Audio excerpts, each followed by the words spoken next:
passe rarement une journée sans qu'on me fasse une réflexion, une allusion à mon accent, ça c'est évident.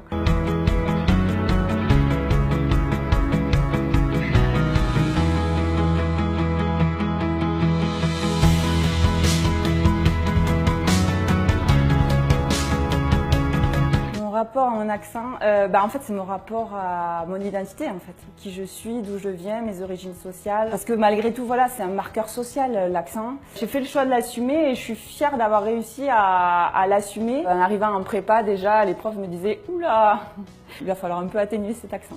C'était plutôt gentil de leur part, mais c'était sur le mode écoute, si tu veux passer des concours, ça risque d'être un peu compliqué avec un tel accent. Il y avait une sorte de un peu de non-dit où je me souviens des cours de télé, de radio où je m'exprimais avec mon accent, j'essayais de présenter les flashs et en fait bon c'est évident que ça ressemblait pas du tout à ce que faisaient mes camarades de promo. On riait un peu entre nous en disant ah ben Marie tu présenteras la météo comme Joël Collado. Je me souviens d'une prof de télé qui m'avait dit écoute essaie de parler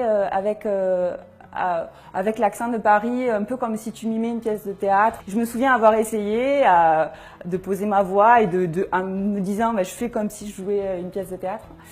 Et puis je me souviens m'être entendue mais ne m'être pas reconnue. En fait, je peux pas. C'est trop rejeter qui je suis, d'où je viens, mon identité et puis aussi mes origines sociales. Donc je vais le garder cet accent et puis je vais faire avec. C'est aussi un marqueur social et c'est aussi en ça qu'il y a une violence en fait, c'est que ça renvoie de manière claire, évidente à ah ben oui, tu fais pas partie de l'élite. C'est un sociolinguiste qui s'appelle Philippe Blanchet et qui met des mots sur un ressenti.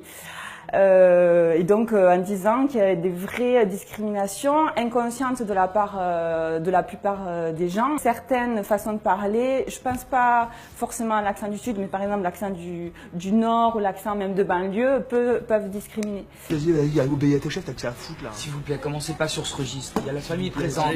Essayez de respecter leur 30. J'ai vu ce spectacle à Barak.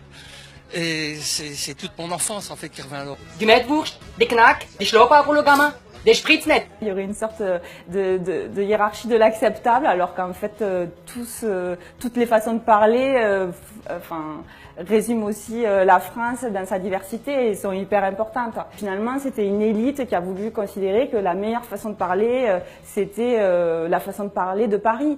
Mais en fait finalement tout ça, ce n'est que des a priori, et c'est en ça que, bon, finalement, du coup, ça devient un combat politique, alors que moi, j'étais pas partie là-dedans au démarrage, mais de fait, ça allait un peu, quoi.